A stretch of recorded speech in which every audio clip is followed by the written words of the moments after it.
So, Lamayang gabi. I will not take this long na, sir, kasi I know you have to rest.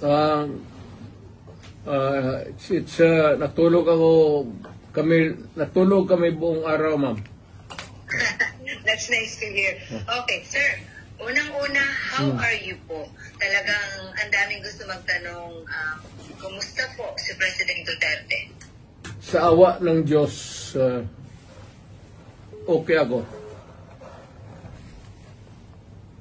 Wala nga. Okay, sir. Hindi na po ako magpapaligoy-ligoy pa, sir.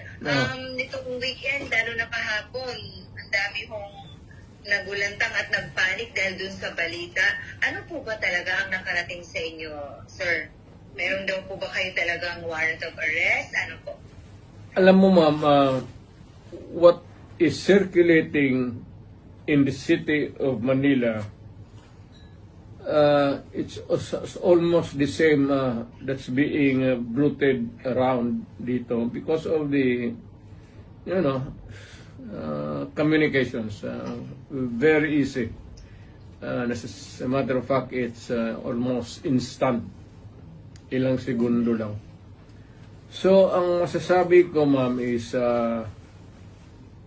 though I do not claim ignorance about the moves before and long before and after a few months of respite, nandiyan na naman yung issue. So, I guess this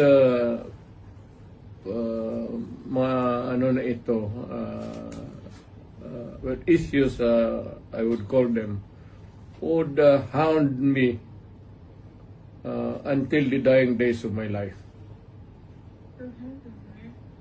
Okay. So, ano to, sir? So, they won't really stop. Again? So, talagang hindi sila titigil, sir? No, as I remain,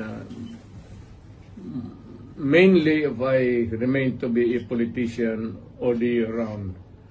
But it might simmer a little bit down the line. Pero pag hindi na masyado ako active. But for as long as I am there in the political arena of the Republic of the Philippines, I would be a constant, not really issue, but a good copy for whatever I say or whatever I do, and what happened yesterday and what will happen tomorrow. All right. Ganon, okay? Sir,